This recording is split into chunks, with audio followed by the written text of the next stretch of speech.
എന്നെ കാണും. നീ എടുത്തോ. ഇത് വലിയ അൺബോക്സിംഗ് ഒന്നുമല്ല, ബാക്കിയുള്ള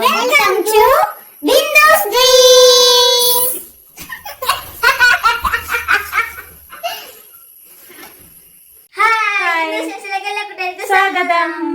കുറേ നാൾ കൂടി ഒരു കുക്കിംഗ് വീഡിയോ ഒക്കെ ആയിട്ട് വന്നിരിക്കുകയാണ് കേട്ടോ.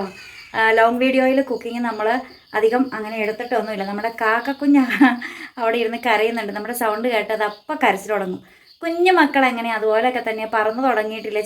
ചാടിയൊക്കെ നമ്മുടെ അടുത്തോടൊക്കെ വരുമെന്നേ ഉള്ളൂ, പറക്കാറായിട്ടില്ല കേട്ടോ.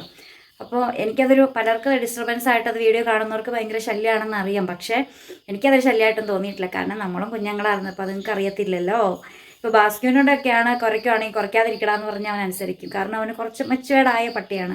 പക്ഷേ കുഞ്ഞുങ്ങൾ അങ്ങനെയല്ല. അപ്പോൾ അവർക്ക് അറിയാം. അതുകൊണ്ടാണ് അതിനെ നമ്മൾ മുറിയിലിട്ടങ്ങ് അടച്ച് ലൈറ്റൊക്കെ ഓഫ് ചെയ്തേക്കും. പക്ഷേ നമ്മുടെ സൗണ്ട് കേൾക്കുമ്പോൾ അത് കരയും. വീട്ടിൽ കുഞ്ഞു പിള്ളേരുണ്ടെങ്കിൽ എല്ലാവർക്കും അറിയാം. കുഞ്ഞു പിള്ളേർ നമ്മുടെ സൗണ്ട് കേൾക്കുമ്പോൾ ഉറങ്ങി കിടക്കുവാണെങ്കിൽ പോലും സൗണ്ട് കേട്ട ചാടിയിരിക്കുന്നുണ്ട്. ഇങ്ങനെ നടന്നാണ് ജോലിയൊക്കെ ചെയ്യുന്നത്. ഇവൻ്റെയൊക്കെ അവസ്ഥ എങ്ങനെയാണ്. ഇവൻ്റെ കാര്യം എന്ന് പറഞ്ഞിട്ടുണ്ടെങ്കിൽ ഭീമാ ജ്വല്ലറിയുടെ പണ്ടൊരു പച്ച ഡ്രസ്സ് ഇട്ട ഒരു പെണ്ണിൻ്റെ പരസ്യം ഉണ്ടായിരുന്നു. ആ പരസ്യത്തിൻ്റെ സൗണ്ട് കേട്ട് അപ്പം ചാടി എണീക്കുമായിരുന്നു. അതുകൊണ്ട് ടി വി ഒക്കെ വെച്ചിരിക്കുമ്പോൾ ആ പരസ്യം കണ്ട വേഗം പോയി ടി വി അങ്ങ് ഓഫ് ചെയ്യുമായിരുന്നു, ഇവൻ എണീക്കാതിരിക്കും. അപ്പം അതാണ് കേട്ടോ. കാക്ക കുഞ്ഞ് കറിയുന്നുണ്ട്. അപ്പോൾ കുക്കിംഗ് വീഡിയോ എന്ന് പറയാനായിട്ട് ഒത്തിരി പേര് ബീഫ് കറി വയ്ക്കുന്ന കാണിക്കാവോ എന്നൊക്കെ ചോദിച്ചിട്ടുണ്ടായിരുന്നു. അപ്പോൾ ബീഫ് കറി വയ്ക്കുന്ന വീഡിയോ നമ്മൾ നേരത്തെ ഇട്ടിട്ടുണ്ടെങ്കിലും അതങ്ങ് 1 ഇയർ ബാക്കിലേക്കൊക്കെ പോയി കാണും. എല്ലാവർക്കും അതെടുത്ത് നോക്കാനുള്ള ബുദ്ധിമുട്ടൊക്കെ കാണും. അതിൻ്റെ ലിങ്ക് എടുത്തിട്ട് ഷെയർ ചെയ്യാമെന്ന് വെച്ചിട്ടുണ്ടെങ്കിൽ എനിക്കും തപ്പി പോകാതെ വയ്യ. അതുകൊണ്ട് നമ്മൾ ബീഫ് കറി വയ്ക്കുന്ന വീഡിയോ കാണിക്കും. ഞാൻ എങ്ങനെയാണ് കറി വയ്ക്കുന്നതെന്ന് കാണിച്ചു തരാവേ. അപ്പം അത് നമ്മൾ നല്ല മൺചട്ടിയിലാട്ടോ വയ്ക്കുന്നത്. ചട്ടിയൊക്കെ അടുപ്പത്ത് വെച്ച് സെറ്റ് ആക്കിയിട്ടുണ്ട്. മൺചട്ടിയിലാണ് കേട്ടോ വെക്കുന്നത്. അപ്പോൾ ബീഫ് ഞാനിതാ ഇവിടെ മസാലയൊക്കെ തിരുമ്മി സെറ്റാക്കിയിട്ടുണ്ട്. ഗ്രാൻഡ് മാസിൻ്റെ മീറ്റ് മസാലയാണ് ഞാൻ ഇതിനകത്ത് ചേർത്തിരിക്കുന്നത് കേട്ടോ. മീറ്റ് മസാല തിരുമ്മി ബീഫ് നന്നായിട്ട് 3-4 പ്രാവശ്യം കഴുകിയിട്ട് മീറ്റ് മസാല തിരുമ്മി നമ്മൾ വെച്ചിരിക്കുന്നതാണിത്. പിന്നെ ഞാൻ മീറ്റ് കറി വയ്ക്കാനായിട്ട് എടുത്തിരിക്കുന്നത് ഇഞ്ചി വെളുത്തുള്ളി ധാരാളമായിട്ട് എടുത്തിട്ടുണ്ട്. പേസ്റ്റല്ല, നമ്മൾ ഇതുപോലെ അരിഞ്ഞെടുക്കുകയാണ് കേട്ടോ ചെയ്തത്. കാരണം ഇത് കറി വെച്ച് കഴിക്കുമ്പോൾ ചാറായിട്ടുണ്ടാക്കാനാണ്. പിന്നെ ഇതാ നമ്മൾ സവാള അരിഞ്ഞ് വെച്ചിട്ടുണ്ട്. ഈ പാത്രം എന്താണെന്നറിയാവോ? നമ്മൾ ഐസ്ക്രീം വാങ്ങിയതാണ് കേട്ടോ. ഏത് ഐസ്ക്രീം ആയിരുന്നടാ? Nuts and chocolate. അതല്ല, അതിൻ്റെ അടിയിൽ എഴുതിയേക്കണം. എന്നാന്ന് വായിച്ചേ? Enriched nuts and chocolate. ആ ഐസ്ക്രീം വാങ്ങിയ പാത്രം. അപ്പോൾ അതിനകത്തേക്ക് നമ്മൾ സവാള ഇട്ട് വെച്ചിട്ടുണ്ട്, അരിഞ്ഞ് വെച്ചിട്ടുണ്ട്. അപ്പോൾ ഇനി നമുക്ക് ചട്ടി വെള്ളം കളഞ്ഞ് എണ്ണ ഒഴിച്ചിട്ട് ചട്ടി കഴിട്ട് വേണം ഇങ്ങനെ അതിനകത്ത് നിൽക്കുന്ന വെള്ളം കോരി കളഞ്ഞിട്ട് വെള്ളം കോരി കളയാൻ കിണർ തേവോ. ഗ്യാസ് ഓണാക്കി സ്റ്റവ് കത്തിച്ച് വെള്ളം ചൂടായിട്ട് ഉണങ്ങാൻ വേണ്ടി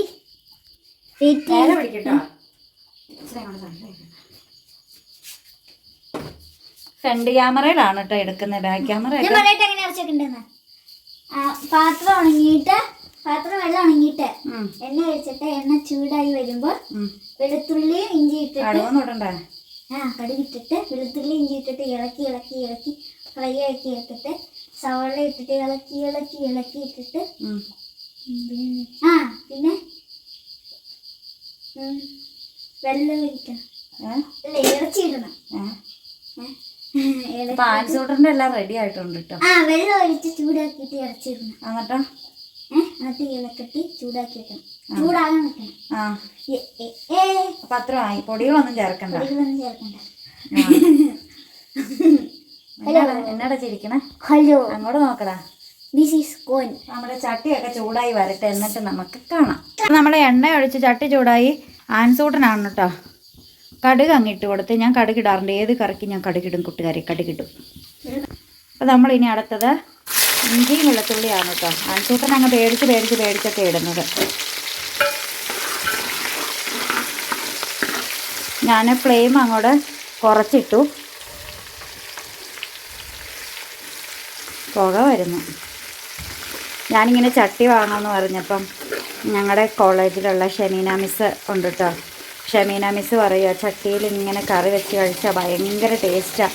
വെറുതെ ഉണ്ടാക്കിയാൽ പോലും വലിയ മസാലയൊന്നും ഇട്ടില്ലേ പോലും ചട്ടിയിൽ കറി വെച്ചാൽ ഭയങ്കര ടേസ്റ്റാണ്. വിറകടുപ്പിലുണ്ടാക്കണമെങ്കിൽ ഒന്നുകൂടെ ടേസ്റ്റ് ആകും. പക്ഷേ നമുക്ക് ഈ ചട്ടി അങ്ങ് കരിക്കണ്ടല്ലോ, കരിയൊന്നും പിടിപ്പിക്കണ്ടല്ലോ എന്ന് കരുതിയിട്ട് ഞാൻ സ്റ്റൗവിൽ അങ്ങ് വെച്ചത് കേട്ടോ. വിറകടുപ്പിൽ വെച്ച്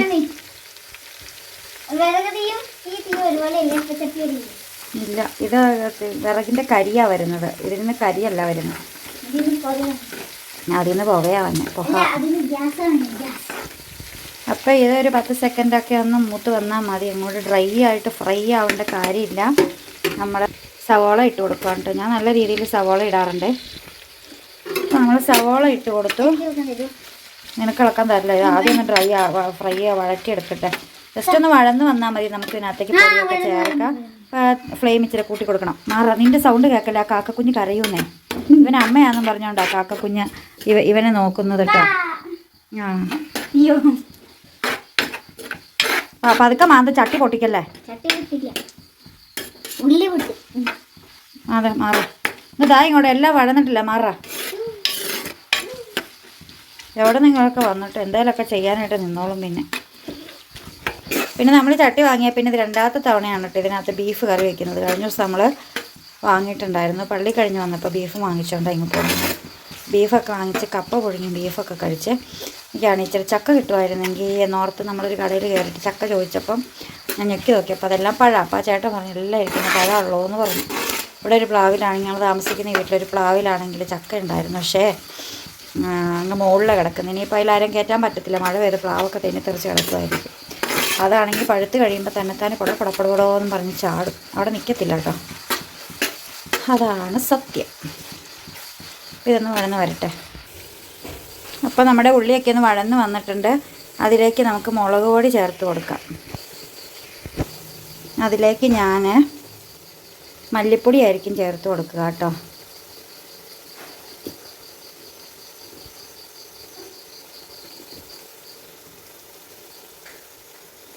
നല്ല രീതിയിൽ മല്ലിപ്പൊടി മുളക് പൊടിയൊക്കെ ചേർക്കാറുണ്ട്. അതിലേക്ക് മഞ്ഞൾപ്പൊടി ചേർത്ത് കൊടുക്കും, ഗരം മസാല പൗഡർ, പിന്നെ കാശ്മീരി ചില്ലി ഒരു കളറൊക്കെ കിട്ടാൻ, ഒരു ഗുമ്മ് വരാൻ വേണ്ടിയിട്ട് അതും ചേർക്കും. ഇനി ഇത് നല്ല രീതിയിൽ അങ്ങ് വഴറ്റും. ഈ പൊടിയെല്ലാം വഴറ്റുന്നതനുസരിച്ചാണ് ഞാൻ വെക്കുന്ന ഇറച്ചിയുടെ ടേസ്റ്റ് കേട്ടോ.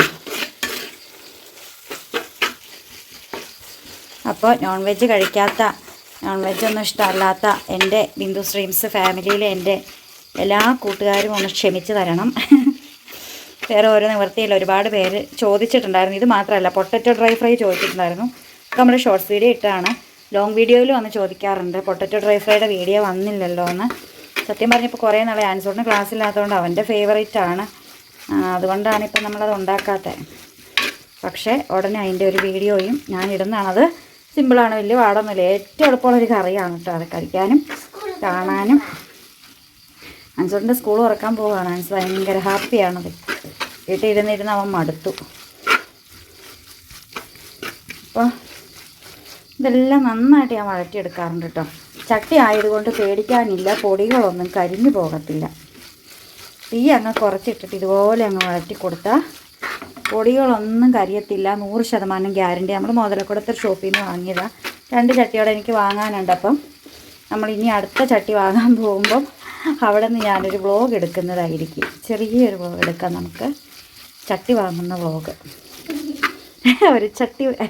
ഒരു ചട്ടി അപാരത, തട്ടിയും മുട്ടിയും ചട്ടിയും കലവായ. ചട്ടി വാങ്ങിയിട്ടൊക്കെ ഉണ്ട്. ഇതുപോലെ പോയി വാങ്ങിയത് ഒത്തിരി നാൾ കൂടിയൊക്കെ ആയിട്ടാണ് ഇത് വാങ്ങി. പൊടികളൊക്കെ നന്നായിട്ട് വഴന്ന് വന്നിട്ടുണ്ട്. ഇതിപ്പോൾ അലൂമിനിയം പാത്രത്തിലായിരുന്നെങ്കിൽ എപ്പോഴേ കരിഞ്ഞു പോകേണ്ട സമയം കഴിഞ്ഞു. ഇനി ഇതിലേക്ക് നമ്മൾ ബീഫ് ഇട്ട് കൊടുത്തു കേട്ടോ. ഈ വലിയ മേനോനൊന്നും ആകണ്ട. ക്യാമറ ഒരാടെ നേരെ പിടിക്കടാ.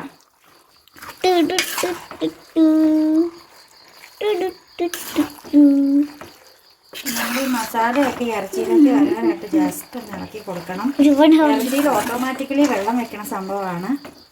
തന്നെ വെള്ളം ഉണ്ടാകുന്നത് ചൂടാകുമ്പോൾ. പക്ഷേ കുറച്ച് വെള്ളം കൂടി നമ്മൾ ചേർത്ത് കൊടുക്കേണ്ടിയിരിക്കുന്നു. അപ്പോൾ അതെ, നമ്മളിതിലേക്ക് വെള്ളം ചേർത്ത് കൊടുത്തു. ഞാൻ ചാറ് കറിയാണ് കേട്ടോ ഉണ്ടാക്കുന്നത്.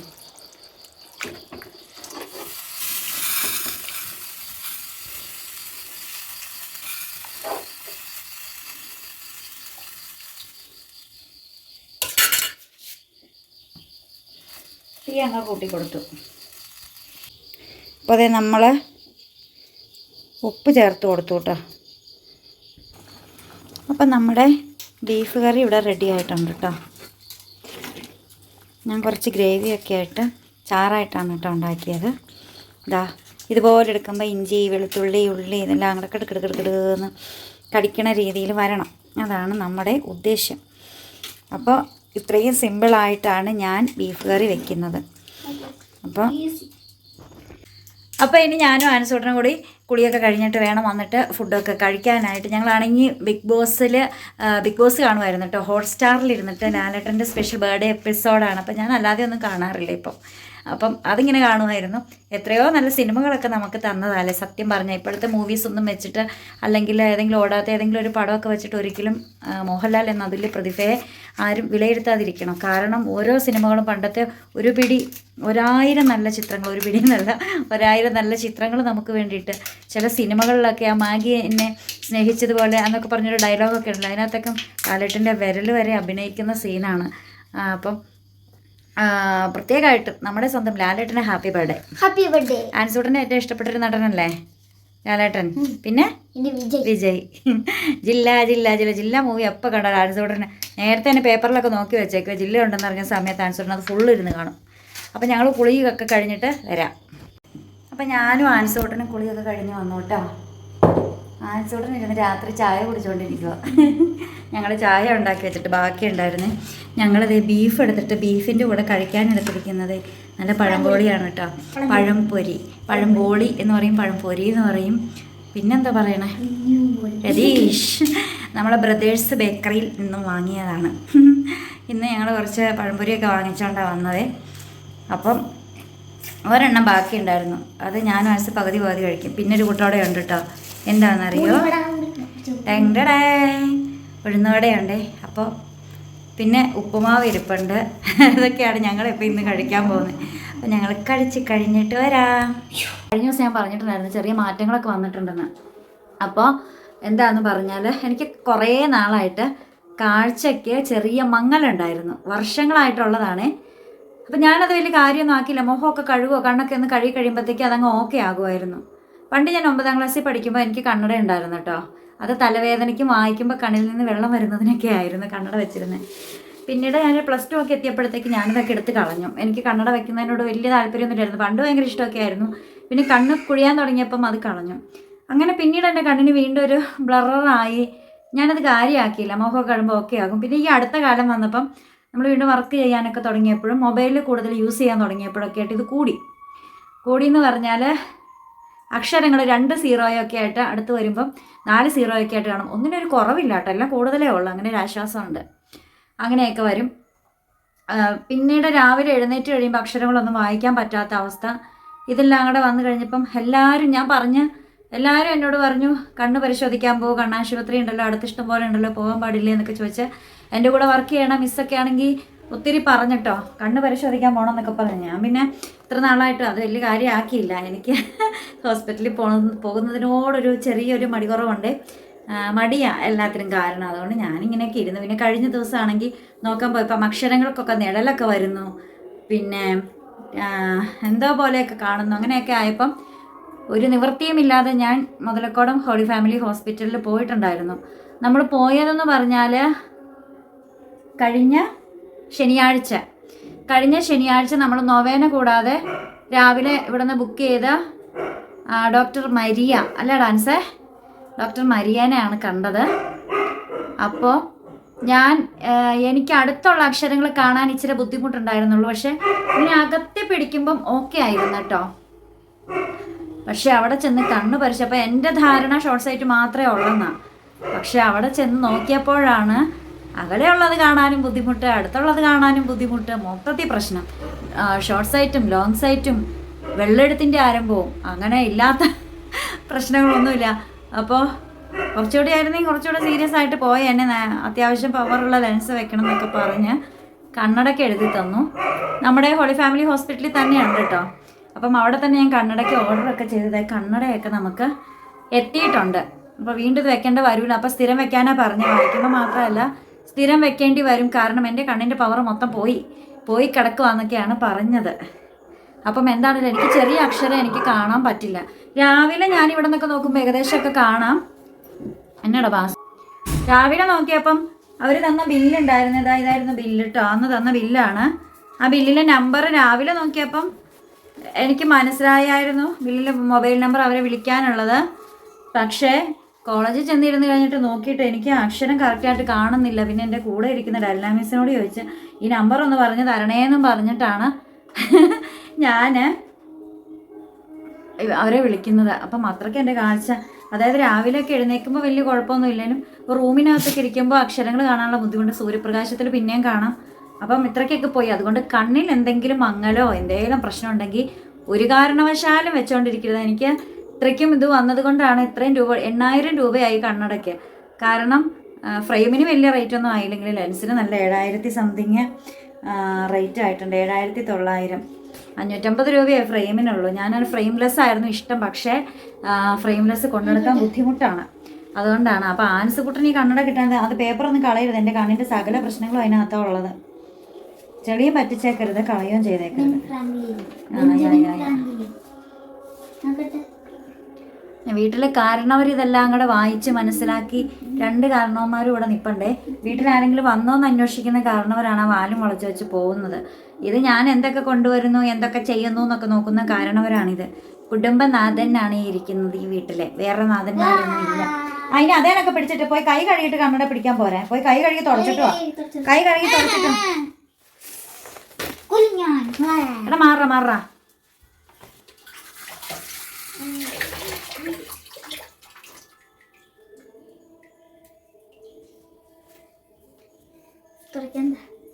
പോയി തുടച്ചിട്ട് വാടാ.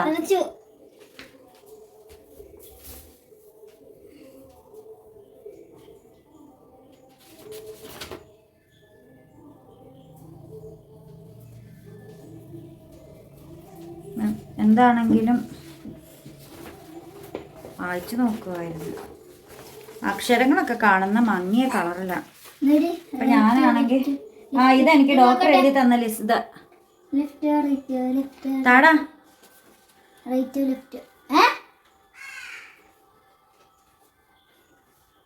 ഞാൻ വരാൻ പോണത് കാനഡ. എന്റെ നീ എടുത്തോ. ഇത് വലിയ അൺബോക്സിംഗ് ഒന്നുമല്ല. ബാക്കിയുള്ളവന് കണ്ണട വെക്കുന്നത് ഇതാണ് കേട്ടോ സംഭവം. കാണിച്ചാന്ന് കളയില്ല മോനെ. എടുക്കാം. താഴേക്ക് ഒന്നും ചാടിച്ചേക്കരുത് കൂട്ടോടാ. ഇവനൊന്ന് പറഞ്ഞാലും ഇവനിച്ചിരി അനുസരണക്കുറവുള്ളതാ. അത്രയ്ക്ക് സൂക്ഷിച്ചെടുക്കണം. നിന്റെ കയ്യിൽ അഴുക്കുണ്ടെങ്കിൽ അഴുക്കൊക്കെ മാറ്റിയിട്ട് വേണം എടുക്കാൻ. അത് കളയരുത്. കണ്ണട തുറയ്ക്കാനുള്ളതാ അത് അതിനകത്ത് എനിക്ക് തന്നെ വെച്ചേരാ. എടാ നീ എടുക്കോ, മണ്ണിലേക്ക് ചാടിക്കോ, ഒന്നും ചെയ്തേക്കരുത്. കണ്ട എനിക്ക് ഉണ്ടായിരുന്നതാ ഈ സംഭവങ്ങളെല്ലാം.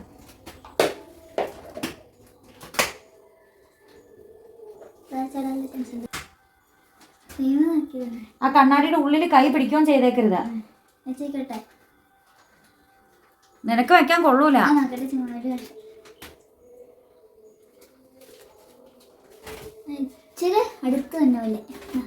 വെച്ചാടാ ആൻസ്, കറക്റ്റായിട്ട് വെച്ച തന്നെ. എനിക്ക് വെച്ചതരാ. ആൻസിന്റെ മമ്മി കണ്ണടക്കാരിയാവാൻ പോവാ. ഉണ്ടായിരുന്ന കേട്ടോ.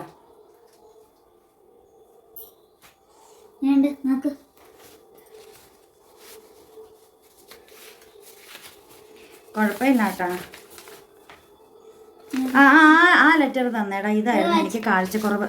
മാറിക്ക് നോക്കട്ടെ. ഇപ്പൊ ഓക്കെ ആയിട്ടോ. ഓക്കെ ആയിട്ടുണ്ട് കേട്ടോ.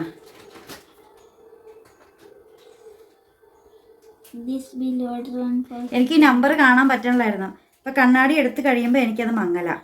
പക്ഷെ കണ്ണട വെച്ച് കഴിയുമ്പോൾ നല്ല ക്ലാരിറ്റി ഉണ്ട്.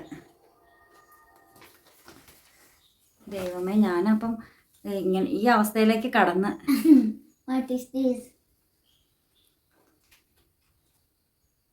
സങ്കടം വരുന്ന. നല്ലതാണോ?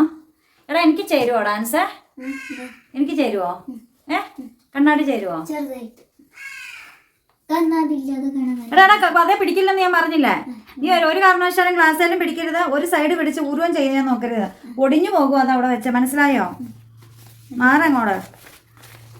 അങ്ങനെ എൻ്റെ കണ്ണട ജീവിതമായി. അപ്പം എന്താ ഇത് പിടിച്ചേടാ, ഇതൊന്ന് ഗ്ലാസ് ഒന്ന് തുടയ്ക്കട്ടെ.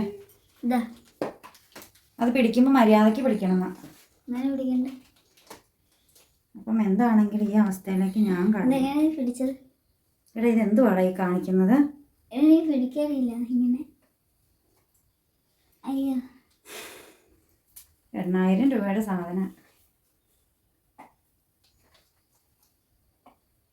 അങ്ങനെയൊക്കെ പിടിക്കില്ലടാ. എനിക്ക് പിടിക്കാറില്ല. പിന്നെ നിനക്ക് എന്നെ അറിയാവുന്നത്? പറഞ്ഞാൽ കേൾക്കാതെ ഇറങ്ങി പോകാനും ഒരു കാര്യം പറഞ്ഞിട്ട് പോകുമ്പോൾ അത് ചെയ്യാതിരിക്കാനും. എൻ്റെ കൈ എൻ്റെ ഫോൺ പിടിക്കാറില്ല. എടാ മര്യാദയ്ക്ക് സംസാരിക്കടാ ആൻസ, കൊഞ്ചിക്കൊണ്ട് പറയാതെ. കുറച്ചുകൂടെ ലെറ്റേഴ്സും ഈ സംഭവങ്ങളും അടുത്തേക്ക് വന്നു, അത്രയേ ഉള്ളൂ മാറ്റം. വേറെ മാറ്റമൊന്നുമില്ല. ബെൻ ഫ്രാങ്ക്ലിൻ അല്ലടാ, ഓക്കെ ആയില്ല.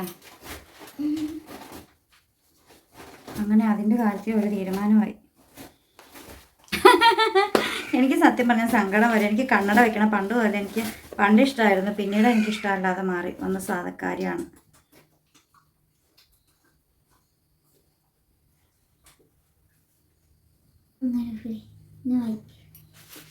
Wow, what is this called? Industrial Revolution.